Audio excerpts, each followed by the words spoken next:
एक बात तो अभी बहुत सच है यार कि तुमने अप्रैल का महीना बहुत अच्छे से वेस्ट कर दिया है, तुमने ज्यादा कुछ पढ़ाई नहीं की है, मेरे को अच्छे से पता है। अब तुम्हें क्लास 10 मैथ से स्टार्ट करना पड़ेगा। तो आज की इस वीडियो में तुम्हें सबसे इजी रोड मैं बताऊंगा कि मैथ से क्लास 10 को स्टार्ट करके तुम हाफ ईयरली एग्जाम में कैसे 95 पॉइंट नंबर ला सकते हो, और उसके 4 महीने बाद जो बोर्ड एग्जाम होने वाला उसमें भी तुम कैसे 95% 98 पॉइंट नंबर आराम से ला सकते हो। इस बात की गारंटी अगर तुमने ये रोड मैप फॉलो कर लिया, तुम्हारे हाफ ईयरली में तो 95 आएंगे ही भाई। बोर्ड एग्जाम 2027 में भी तुम्हारे बोर्ड एग्जाम में 98 पॉइंट नंबर लाने से ना कोई तुम्हें रोक नहीं पाएगा। अभी नेक्स्ट वीक चैनल पे इतना बड़ा सरप्राइज आने वाला है ना, जिस बच्चे ने उसको कर लिया ना, मैं गारंटी दे रहा हूं उसके बोर्ड एग्जाम में 95% नंबर आना, 98 पॉइंट नंबर आना कंफर्म है। मेरे चैनल का बच्चा इतना लकी है ना, लोग ना देखते रह जाएंगे क्या चीज ला के दी है बच्चों को। ऐसी चीज मैं लाने वाला हूं ना, अगर तुमने 9th में बिल्कुल कुछ भी तुम्हें नहीं आता, 9th में तुमने कुछ भी नहीं किया, 10th में तुम्हारे 98 आएंगे, वो कंफर्म है। तुम देख लेना खुद अपने आंखों से। नेक्स्ट वीक वो सरप्राइज हमारे चैनल पे आने वाला है। हेलो प्रेम भैया, आज की इस वीडियो में हम लोग बात करने वाले तुम्हारे क्लास 10th को मई से स्टार्ट करके बोर्ड एग्जाम में 95% नंबर लाने के कंप्लीट रोड मैप के बारे में। और ये रोड मैप यार थोड़ा सा ज्यादा स्पेशल होने वाला है, क्योंकि मैं इस रोड मैप में तुम्हें हाफ ईयरली एग्जाम में भी कैसे तुम 90 से 95% नंबर ला सकते हो उस बारे में बात करूंगा। उसके बाद मैं अगले 4 महीने के बाद बोर्ड एग्जाम जो फरवरी 2027 में जो तुम्हारा बोर्ड एग्जाम होगा उसमें तुम 95 से 98 पॉइंट नंबर कैसे ला सकते हो उस रोड मैप के बारे में मैं बात करूंगा। मैंने खुद यार अपने क्लास 10 में 90% प्लस नंबर फोड़ रखे और आखिरी के 6 सालों में मैंने बहुत सारे ऐसे क्लास 10 के बच्चे पढ़ा रखे जिन्होंने आराम से 95% 98 पॉइंट नंबर फोड़े हैं। वही स्ट्रेटजी मैं तुम्हें बताऊंगा। एक बात तो अभी बहुत सच है यार, जो तुम्हें माननी होगी, तुम्हें अपना अप्रैल वाला स्टार्टिंग वाला महीना वेस्ट कर दिया, तुमने ज्यादा पढ़ाई नहीं कर रखी है। मेरे को अच्छे से पता है, हर साल ऐसे ही होता है, बच्चे क्लास 10 में आते बहुत सीरियस नहीं रहते अप्रैल वाले महीने में और वो वेस्ट करते, कोई टारगेटेड स्टडी नहीं करते। मैं अभी तुमसे पूछूंगा कि तुमने कितने क्वेश्चन सॉल्व किए हैं, कितने चैप्टर किए, तुम सही तरीके से नहीं बता पाओगे। बोर्ड एग्जाम का जो अभी लेवल है बहुत अच्छा है, हो गया, तुम्हें टारगेटेड स्टडी करनी पड़ेगी। वही स्ट्रेटजी मैं आज की वीडियो में बताऊंगा। क्या भैया अप्रैल वाला महीना वेस्ट कर दिया, हमने बहुत बड़ा पाप कर दिया, क्या भैया हम फेल हो जाएंगे? नहीं यार, कोई टेंशन लेने की जरूरत नहीं है। एक महीने से कुछ नहीं होता, पर अगले 4 महीने जो तुम्हारे हाथ में, तुम्हारा मई जून जुलाई अगस्त, उसके बारे में मैं तुम्हारे लिए बात करूंगा कि किस तरीके से तुम हाफ ईयरली एग्जाम में 95 पॉइंट नंबर, क्योंकि सितंबर से हाफ ईयरली एग्जाम है और 50 पॉइंट सिलेबस आ रहा है, तो मतलब यही 4 महीने में तुम्हें 50 पॉइंट सिलेबस अपना कंप्लीट करना है। पर एक और सच्चाई सुन लो हाफ ईयरली एग्जाम के बारे में। हाफ ईयरली एग्जाम में तुम्हारे इंटरनल असेसमेंट के नंबर मैटर करते हैं। अगर 90 से 95 आते हो ठीक है, लेकिन अगर तुम्हारे 70% नंबर भी आते हो तो कोई तुम्हें दिक्कत वाली बात नहीं। 70% तुम्हारा थ्रेशोल्ड है। अगर इससे नीचे आएंगे तुम्हारे नंबर कटेंगे। हाफ इंटरनल असेसमेंट के नंबर तुमने सुने, जैसे 80 मार्क्स का तुम्हारा पेपर होता है और बाकी 20-20 नंबर करके तुम्हें इंटरनल असेसमेंट के नंबर मिलते हैं। अगर 70 प्लस नंबर तुम्हारे आ गए, तुम्हारा हाफ ईयरली काम हो गया। ये तुम्हें 20 में 20 तुम्हें सारे सब्जेक्ट में फिर मिल जाएंगे। समझ, सब सब्जेक्ट में 70 प्लस से ऊपर नंबर आने चाहिए। समझ रहे बात को? तो तुम्हें 20 में 20 मिल जाएंगे, क्योंकि कंप्यूटर में 50 नंबर, ऐसे 20 नंबर करके 5 सब्जेक्ट तुम्हारे 100 नंबर टोटल मैटर करते हैं। समझ रहे बात को? तो हाफ ईयरली में अच्छा स्कोर करना जरूरी है। मैं नहीं बोल रहा 95 करो, 70 भी कर लो हो जाएगा। 95 कर ले तो बहुत बढ़िया भाई, बोर्ड में तब तो तुम्हारे 95 तो आ ही जाएंगे। अगर किसी बच्चे ने हाफ ईयरली में 95 ले आया ना भाई, बोर्ड में मैं गारंटी के साथ कह सकता हूं उसके 98 प्लस नंबर आ जाएंगे। ये गारंटी मैं दे सकता हूं। किसी ने 70 लाया तो 90 प्लस तो आ ही जाएंगे, वो बात की गारंटी है। तो वही मैं तुम्हें स्ट्रेटजी बताऊंगा अगले 4 महीने मई जून जुलाई को तुम किस तरीके से यूटिलाइज कर सकते हो। क्योंकि यार बच्चे क्या करते हैं ना, मई में समर वेकेशन होता है, पूरा वेस्ट करते हैं। आखिरी के 3 महीने में उन्हें सिलेबस कंप्लीट करना, फिर रिवीजन करना, वो नहीं होगा। अभी से टाइम है। क्लास 10 स्टार्ट करके बोर्ड एग्जाम में नंबर आराम से, हाफ ईयरली एग्जाम में नंबर ले आओ, फिर बोर्ड एग्जाम में नंबर ले आओ। क्योंकि अगले 4 महीने में तुम्हें 50% सिलेबस कंप्लीट करना है। तो अगले 4 महीने में तुम किस तरीके से अपना 50% सिलेबस कंप्लीट कर सकते हो, क्वेश्चन प्रैक्टिस कैसे कर सकते हो और पूरा रिवीजन कैसे कर सकते हो, और हाफ ईयरली में 95 कैसे ला सकते हो, उस स्ट्रेटजी के बारे में आज की वीडियो में बात करूंगा। और फिर हम लोग बोर्ड एग्जाम के बारे में बात करें, तो बिल्कुल ध्यान समझना, क्योंकि तुम्हारे लिए बहुत इंपॉर्टेंट है। ठीक है, अगले 4 महीने तुम्हारे लिए बहुत, क्योंकि अप्रैल में तुमने ज्यादा कुछ नहीं किया, मेरे को अच्छे से पता है। तो बहुत सारा नंबर डिपेंड करेंगे अगले 4 महीने जो तुम्हारे 120 दिन होंगे, क्योंकि 15 सितंबर से हाफ ईयरली एग्जाम, जिसमें 50% सिलेबस आ रहा है। फिर अक्टूबर, नवंबर, दिसंबर, जनवरी तुम्हारे पास 4 महीने फिर रहेंगे। फिर तुम्हें 50% सिलेबस और करना, फिर तुम्हारे 17 फरवरी के आसपास 16-17 से बोर्ड स्टार्ट हो जाते हैं। तो पूरी स्ट्रेटजी मैं आज की वीडियो में डिस्कस करूंगा। जो बोलूंगा मैं ध्यान सुनना, कि अगर तुम प्रेम भैया के साथ हो, मैं फिर बोल रहा हूं, अगर तुम मेरे साथ हो, मैं गारंटी ले रहा हूं तुम्हारे बोर्ड एग्जाम में नंबर कम आ ही नहीं सकते। तुम्हारा पूरा क्लास पीछे हो जाएगा, तुम आगे हो जाएगा, इस बात की गारंटी। मैं तुम्हें वो चीजें बता दूंगा। अब हम लोग मेन स्ट्रेटजी पर आते हैं। बिल्कुल ध्यान सुनना भाई, तुम्हारे लिए बहुत ज्यादा इंपॉर्टेंट। मैं 4 स्टेप में स्ट्रेटजी बताऊंगा, और 4th स्टेप जो तुम्हारा चैप्टर को फिनिश करने वाला स्टेप है, वो सबसे इंपॉर्टेंट है। क्योंकि अभी 99% बच्चों को ना चैप्टर को कैसे पढ़ना है वही नहीं पता है, फिनिश कैसे करना वही नहीं पता। पढ़ लेते हैं, उसके बाद क्वेश्चन प्रैक्टिस करने के लिए मैं एक क्वेश्चन दे दूं, यहाँ ये बोर्ड एग्जाम का हार्ड वाला क्वेश्चन ये बना दो, बोला भैया हमने तो बस चैप्टर पढ़ा है, हमें कैसे क्वेश्चन करने वो तो हमें पता ही नहीं अभी। तो वो सबसे बड़ी प्रॉब्लम। टॉपर बच्चा चैप्टर को पढ़ता है, क्वेश्चन भी करने का तरीका जानता है। समझ रहे बात को? तो वो तुम्हें समझना बहुत इंपॉर्टेंट है। पहले तो मेरी बात को सुनो, पहले स्टेप से मैं बताना सुनना स्टार्ट करता हूं। सबसे पहले सिलेबस को ब्रेक कर लो। सिलेबस को ब्रेक करना बहुत इंपॉर्टेंट है। उससे पहले मैं तुम्हारा थोड़ा बोझ हल्का कर देता हूं। तुम्हारा इंग्लिश और हिंदी अभी तुम्हें ज्यादा ध्यान देने की जरूरत नहीं। मैंने वो टॉपर बच्चे देख रखे हैं, मैंने वो बच्चे देख रखे हैं भाई, उन्होंने साल भर हिंदी इंग्लिश नहीं पढ़ी, 3 दिन में हिंदी इंग्लिश पढ़ के 100 में 100 ले आए। समझ रहे बात को? क्योंकि हिंदी इंग्लिश से कुछ रहता नहीं है। तुम अभी क्या करो, स्कूल में जो मैडम या सारी स्टोरी पढ़ा रहे उस पर तुम ध्यान दो, क्योंकि स्टोरी ही तुम्हारे, जैसे लेटर टू गॉड में क्या स्टोरी थी, तुम्हारा राम लक्ष्मण परशुराम संवाद में क्या स्टोरी थी, वो स्टोरी बस तुम्हें दिमाग में रखना और कुछ नहीं। क्योंकि यार देखो, पैसेज तो eight the and unseen passage तुम कर ही लोगे, लेटर राइटिंग एनालिटिकल पैराग्राफ तुम कर ही लोगे, अनुच्छेद लेखन तुम कर ही लोगे, ग्रामर तुम कर ही लोगे हिंदी इंग्लिश। तो ज्यादा टाइम नहीं, 3-4 दिन में तुम्हारा इंग्लिश हिंदी काम हो जाएगा, फिनिश हो जाएगा एग्जाम से पहले। पहले, ऐसा नहीं पूरा, लेकिन स्टोरी तुम्हें पढ़ते रहना पड़ेगा एकदम, वो स्कूल पे ध्यान देना पड़ेगा, इस पे एकदम ध्यान नहीं देना है। इसमें नंबर तुम्हें आराम से मिलेगा। मेन जो तुम्हारा रोड़ा बनेगा वो तुम्हारा मैथ्स बनेगा, साइंस बनेगा और एसएसटी बनेगा। सीबीएसई अभी इसी में पेपर हार्ड बना रहा, सब कुछ बना रहा जो तुम्हें प्रॉब्लम क्रिएट कर सकता है। समझ रहे बात को? तो वो तुम्हें समझ के चलना है। ये हिंदी इंग्लिश पे उतना भी ध्यान नहीं देना, मेजर जो तुम्हें ध्यान देना, मेजर टाइम देना, यहां देना, ये आराम से हो जाएगा। और मैं एक पेपर लीक वीडियो ले आऊंगा ना भाई, तो आराम से हिंदी इंग्लिश में तुम पूरे के पूरे नंबर ले आओ। कौन सा लेटर आ रहा है, कौन सा ग्रामर है, मैं हर साल बच्चों को बता रहा हूं, तुम्हें भी इस साल बता दूंगा। बस तुम्हें कुछ नहीं करना, एक बार चैनल को सब्सक्राइब करके रखना। अगर तुम्हें पेपर लीक वाली वीडियो चाहिए, चैनल को एक बार सब्सक्राइब करके रखना, क्योंकि अगर तुम क्लास 10 में आए हो, ये चैनल तुम्हें बहुत काम देगा। तो एक बार सब्सक्राइब कर लो, सब्सक्राइब करके आओ। कर लिया होगा सब्सक्राइब? कर लिया? जल्दी कर लो, नहीं किया तो भाई कि तुम्हें बहुत सारा काम देगा। कर लिया होगा? हाँ ठीक है, कर लिया होगा, ठीक है। तो सब्सक्राइब करो। तो इसके बारे में ध्यान देना। अब तुम्हें मेन इसको ब्रेक डाउन करना है। मैथ, साइंस और एसएसटी। मैथ में तुम्हारे 7 चैप्टर आ रहे हैं, साइंस में तुम्हारे 7 चैप्टर आ रहे हैं और एसएसटी में तुम्हारे 10 चैप्टर आ रहे हैं। टोटल तुम्हारे 24 चैप्टर है। टाइम तुम्हारे पास कितना? 4 मंथ है, 120 डेज है। अब मेरी बात को सुनो, विराट कोहली को जब भी टारगेट मिलता है ना, विराट कोहली को चेज मास्टर बोलते हैं। क्यों बोलते पता है? विराट कोहली कैसे सोचता है कि इंटरव्यू मेरे को पता चला, वो नहीं बोलता कि मेरे को 300 चेज करना है। मैं कभी 350 रन नहीं देखता कि मेरे को 50 ओवर में 350 चेज करना है। मैं देखता हूं कि 50 ओवर में 350 रन चेज करने, तो एक ओवर में कितने रन मारने, तो 7 रन मारने, तो मेरे लिए ईजी हो जाता है 6 बॉल में 7 रन मारना। मैं अगर 350 देखूंगा तो कैसे मार पाऊंगा? तो वही तुम्हारे लिए भी है, तुम्हें ब्रेक डाउन कर देना सिलेबस को। अगर मैथ के 7 चैप्टर है, साइंस के 7 चैप्टर है, एसएसटी के 10 चैप्टर है, टोटल 24 चैप्टर है। टाइम कितना है? 4 महीने 120 दिन। तो क्या है, 24 चैप्टर 120 दिन में करने हैं, मतलब 6 चैप्टर 30 डेज के अंदर करने हैं। मतलब एक चैप्टर के लिए तुम्हें 5 दिन मिल रहा है। अब तुम ऐसे टारगेट करोगे, तुम्हारे पास 15 दिन है भाई। 15 दिन में तुम्हारा एक मैथ्स का होना चाहिए, एक साइंस का, एक एसएसटी, सब 5-5 दिन मिल रहा है एक चैप्टर के लिए। तो एक मैथ्स का 5 दिन में, एक साइंस का 5 दिन में, एक एसएसटी का 5 दिन। अगर तुम 15 दिन में एक मैथ, एक साइंस, एक एसएसटी नहीं कर रहे हो, मतलब तुम टारगेट से पीछे चल रहे हो, तुम नंबर कम तुम्हारे आने वाले,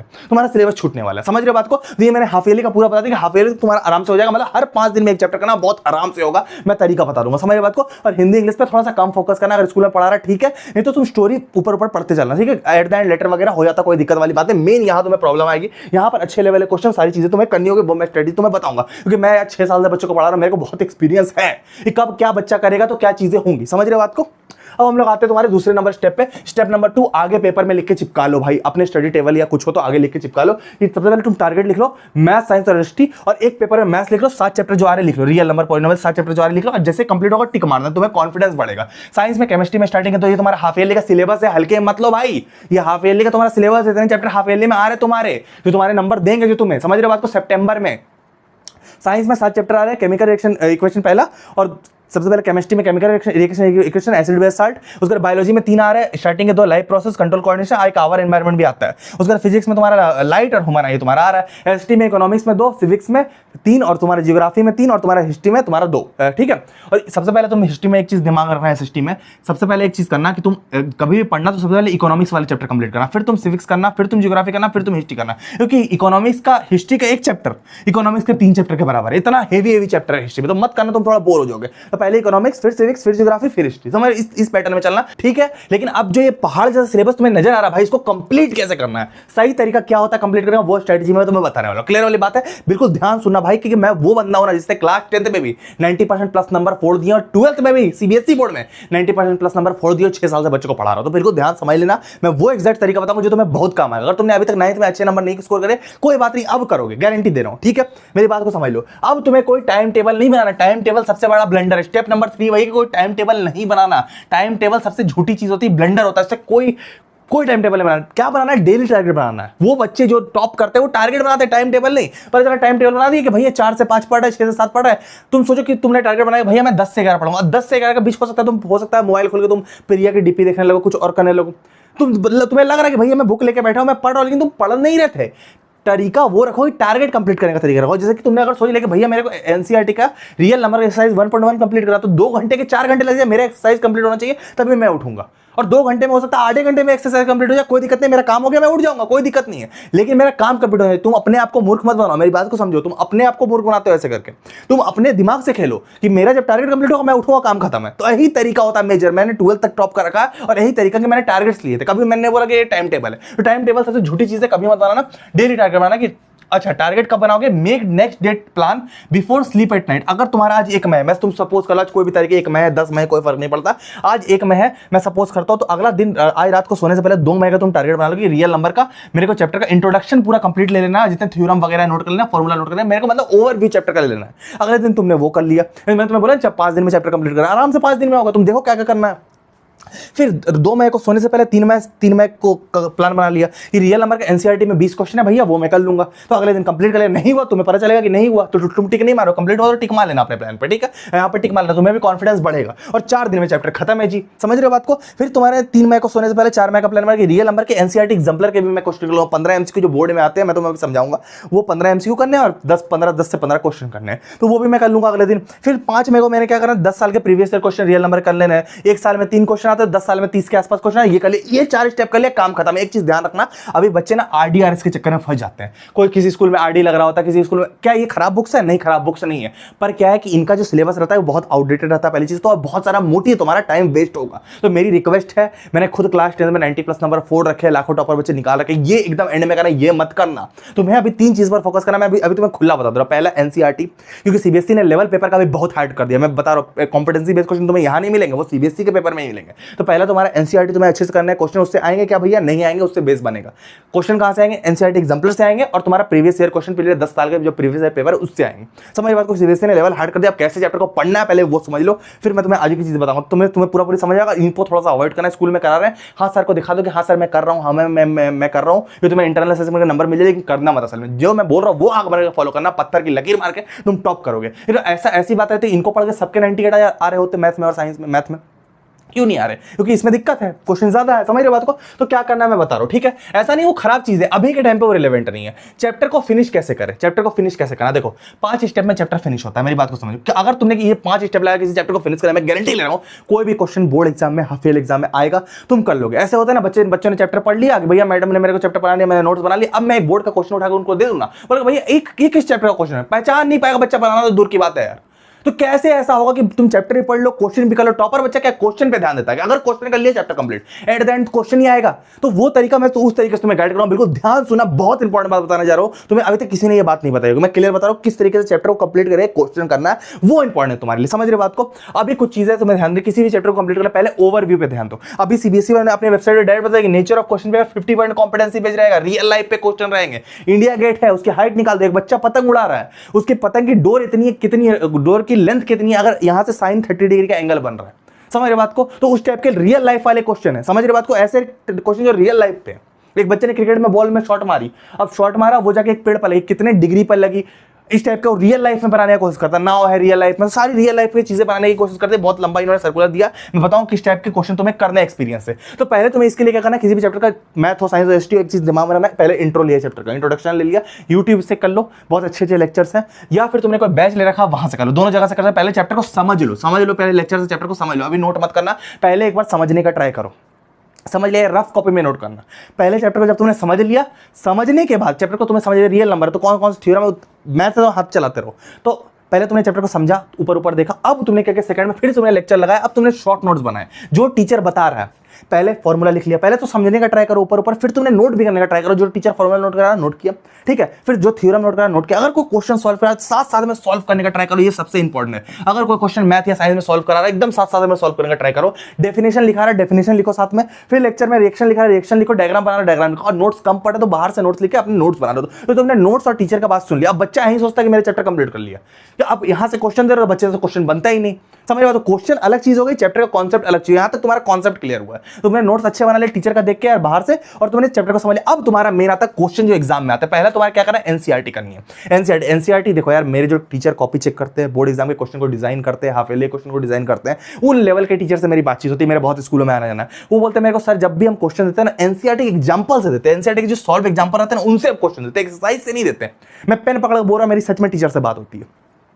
एग्जांपल वाले क्वेश्चन देते हैं, एक्सरसाइज वाला तो हर बच्चा बना लेता है, एग्जांपल वाला नहीं बनाता है। सॉल्व एग्जांपल एनसीईआरटी का बना लेना भाई, इससे तुम्हें हाफ ईयरली में भी क्वेश्चन मिलेंगे, प्री बोर्ड में भी मिलेगा, बोर्ड में भी मिलेंगे। तो ये क्वेश्चन एनसीईआरटी का सॉल्व एग्जांपल बनाना, और एक्सरसाइज वाले क्वेश्चन इसी सेम कॉपी में जहां तुमने ये वाला लिख रखा, समझ बात को, ये जहां तुमने क्या शॉर्ट नोट्स बना रखे, ये कल एनसीईआरटी के लिए पहला स्टेप कंप्लीट। अब तुम्हारा 3 स्टेप हो गए। चौथे स्टेप में एनसीईआरटी एग्जांपलर में से जो 15 एमसीक्यू आते हैं वो एमसीक्यू कर लेना, और 15 क्वेश्चन पर चैप्टर, इसमें 15 एमसीक्यू एनसीईआरटी एग्जांपलर से एमसीक्यू आते हैं। मैं क्लियर बता रहा हूं, सीबीएसई ने अपने क्वेश्चन पेपर डिजाइन में, मैं क्लियर बता रहा हूं। अभी जो मैथ का दिया है, math question paper, standard question paper design और बेसिक क्वेश्चन पेपर, इन्होंने बता रखा है कि ये जो 15 एमसीक्यू है ये एनसीईआरटी एग्जाम्पलर है, टोटल 20 में से 15 एमसीक्यू देंगे, 20 एमसीक्यू तुम्हारे आते हैं, 20 में 15 एनसीईआरटी एग्जाम्पलर सही देंगे, क्योंकि एनसीईआरटी में एमसीक्यू नहीं है। सेम तुम्हारा पैटर्न साइंस में भी अगर तुम देखोगे ना, तो यहाँ क्वेश्चन पेपर डिजाइन था साइंस का 2026-27 का, अब इसमें क्या इन्होंने बता रखा है कि 20 में से 15 एनसीईआरटी एग्जाम्पलर देंगे, एग्जाम्पलर प्रॉब्लम है एनसीईआरटी सॉल्यूशन, और एक तुम्हारा एनसीईआरटी एग्जाम्पलर, एक तुम्हारा एनसीईआरटी और एक एनसीईआरटी एग्जाम्पलर। मैथ में भी सेम है, एक एनसीईआरटी मैथमेटिक्स टेक्स्ट बुक और एनसीईआरटी पब्लिकेशन और एक एनसीईआरटी एग्जाम्पलर। एग्जाम्पलर बुक हम कहां से लाए भैया, इससे सबसे ज्यादा हमारे क्या बोलता है एमसीक्यूज आते हैं, हर साल हमने देखा 20 में से 15 आते हैं, मैं तुम्हें बता रहा हूं नहीं पता हो तो एग्जाम्पलर बुक तुम एडो कार्ड की ले सकते हो, इसका लिंक मैं डिस्क्रिप्शन दूंगा। दोनों बुक तुम्हारी 600 के विद सॉल्यूशन के साथ मैं दूंगा, दोनों बुक तुम्हारी 600 प्राइस है, दोनों बुक का नहीं ले रहे तुमसे, नहीं ले रहे तुमसे, आधी प्राइस में दे रहे, 390 के आसपास तुम्हें मिलेगी, लिंक इसका डिस्क्रिप्शन में, ठीक है। तुम्हें कैसे मिलेगा मैं बता दे रहा हूं, थोड़ा सा तुम डिस्क्रिप्शन वाले लिंक में जाओ, तुम्हें भैया का लिंक मिलेगा, ऐसे तुम्हें डिस्काउंट मिलेगा। 600 की बुक है, भैया वाले लिंक में जाओगे डिस्क्रिप्शन में मिल जाएगा तुम्हें, थोड़ा तुम स्क्रॉल करोगे यहाँ तुम्हें एनसीईआरटी की बुक मिलेगी 395 में, दोनों बुक मिल जाएगा, डिलीवरी चार्ज भी नहीं लगेगी। तो मेरे लिंक में कूपन अप्लाई रहता है, तो जाके तुम ले सकते हो, इससे तुम्हारे एमसीक्यू बहुत बन जाएंगे भाई, 15-15 नंबर के मैथ और साइंस में एमसीक्यू तुम्हारे बन जाएंगे। तो लिंक इसका डिस्क्रिप्शन में मिस मत करना, लिमिटेड टाइम के लिए रहता है, और फर्स्ट 100 स्टूडेंट के लिए हमने ऑफर दिया है, अभी चला रहा है ऑफर, 100 स्टूडेंट जैसे होगा इसका प्राइस 600-700 होगा, फिर आउट ऑफ स्टॉक होगा, लिंक डिस्क्रिप्शन ले लेना जाके, ठीक है। तो अच्छी बुक है, तो इससे तुम कम से कम एमसीक्यू कर लोगे, तो ये तुम्हारा चौथा स्टेप हो गया, दोनों बुक ले लेना, बहुत काम आएगी बोर्ड एग्जाम में, क्लियर बता रहा हूं। एनसीईआरटी एग्जाम्पलर इंपॉर्टेंट होती है, सीबीएसई की बुक है, ठीक है। उसके बाद स्टेप नंबर 5 जो तुम्हारा रहेगा वो प्रीवियस ईयर क्वेश्चन 10 साल के करने रहेंगे, जैसे तुम्हारा 50 point competency based question, 25 point real life और 4 मार्क्स के स्टेटमेंट बेस्ड क्वेश्चन, तुम्हारा केस स्टडी बेस्ड क्वेश्चन जितने आते हैं ये सारे यहीं से आते हैं, समझ बात को। तो प्रीवियस ईयर क्वेश्चन, क्योंकि जब भी देंगे ना, जैसे इन्होंने बताया कि ये जो देंगे यहाँ पर, जब जैसे इन्होंने curriculum 50 point competency based question पूछेंगे, कहां से पूछेंगे, इनके पास कहां से नए नए क्वेश्चन आएंगे, ये इन्होंने लास्ट के प्रीवियस ईयर के सेट से निकाल के पूछते हैं, समझ बात को। सबसे इंपॉर्टेंट चीज है, अगर तुमने ये 4 चीज कर ली, कोई जरूरत नहीं आरडीआरएस लगाने की, मैं क्लियर बता रहा हूं, अगर ये चीज कर ली ना भाई, जैसे जो मैंने तुम्हें बोला, क्या मैंने तुम्हें बोला, अगर इसको टैकल करना जो सीबीएसई ने कॉम्पिटेंसी बोला है, जैसे मैंने तुम्हें क्या बोला, एनसीईआरटी एग्जाम्पलर और प्रीवियस ईयर क्वेश्चन, ये कर लो, पत्थर की लगे मार्क कर लो, टॉप कर लो। ये प्रीवियस ईयर क्वेश्चन कहां से आएंगे, तो ये हमारी ग्रंथ बुक है, लास्ट के 10 साल के प्रीवियस ईयर क्वेश्चन इसमें है। पहले मेरी बात को सुन लो, ये लास्ट ईयर का एडिशन है, न्यू एडिशन तुम्हारे अगले 7 दिन में तुम्हारे पास आ जाएगा, ये चैनल पे आ जाएगा, मैं तुम्हें बता रहा हूं, थोड़ा सा वेट कर लेना भाई, हमने बहुत अपग्रेड कर दिया है, इसमें तुम्हारा math, science, ST, English, Hindi, IT सब के 10 साल के प्रीवियस ईयर क्वेश्चन जो सीबीएसई के मेन सेट में, अगर तुमने वो कर लिया ना भाई, 90% पेपर तो इसी से मैच हो जाएगा, मैं क्लियर बता रहा हूं, जो हम अभी बनाने वाले हैं। तो बहुत बड़ा सरप्राइज तुम्हारे लिए आने वाला, थोड़ा सा वेट कर लेना, 7 से 8 दिन में बहुत अफोर्डेबल प्राइस में सारे के प्रीवियस ईयर क्वेश्चन दे दूंगा मैं, समझ रहे बात को। वो करके तुम आराम से टॉप कर जाओगे, आरडीआरएस में कुछ नहीं रखा, मैं क्लियर बता रहा हूं, सारे बच्चे करते रहेंगे, नंबर कम उनके आ जाएंगे, तुम्हारे ज्यादा, तो ये चीज कर लेना, काम तुम्हारा हो जाएगा, ठीक है। एनसीईआरटी नहीं ली तो उसका लिंक मैं डिस्क्रिप्शन दे रहा हूं, वो तुम ले लेना, ग्रंथ तुम्हारे लिए जल्दी आ जाएगी, ठीक है। तो एनसीईआरटी का मैं लिंक डिस्क्रिप्शन दे दूंगा, तुम जाके आराम से इसको ले सकते हो, ये तुम्हारा ऑफिशियल लिंक है, इसी में तुम्हें ग्रंथ भी मिल जाएगा बाद में, अभी एनसीईआरटी लिमिटेड स्टॉक में, तुम उसको जाके लेना, समझ लो, इतना कर लोगे तुम्हारा काम हो जाएगा, इससे बाहर करने की तुम्हें जरूरत ही नहीं पड़ेगी, मैं गारंटी दे रहा हूं। एनसीईआरटी एग्जाम्पलर और तुम्हारा प्रीवियस ईयर क्वेश्चन, इसके अलावा कुछ नहीं करना भाई, मैं गारंटी ले रहा हूं। अगर तुम टॉप नहीं करके 95 नहीं अगर मैं अपना नाम बदलूंगा सारे सब्जेक्ट में, समझ रहे बात को, तुम्हारे लिए बहुत इंपॉर्टेंट है, इतना चीज कर लो, इसके अलावा कुछ नहीं करना, तरीका समझो, पहले चैप्टर को कंप्लीट करना है, फिर क्वेश्चन करने, जैसा मैंने बुक से तुम्हें बताया, स्कूल वालों के चक्कर में मत रहना, मैं रिक्वेस्ट करूंगा, आरडीआरएस के चक्कर में मत रहना, ठीक है। मिलेंगे हम लोग किसी और वीडियो में, तब तक तुम्हारे लिए बहुत बड़ा सरप्राइज मैं प्लान कर रहा हूं, उसके लिए मिलेंगे हम लोग नेक्स्ट वीडियो में, तब तक टाटा, गुड लक, पढ़ते रहो, तुम्हारे लिए मैं वो चीजें लाने वाला हूं भाई, मैं गारंटी ले रहा हूं, तुम इस साल टॉप करवा के मैं तुम्हें छोड़ूंगा, मैं इस बात की गारंटी दे रहा हूं, ट्रस्ट रखना भैया बस, ठीक है। मिलेंगे लोग किसी और वीडियो में, तब तक टाटा।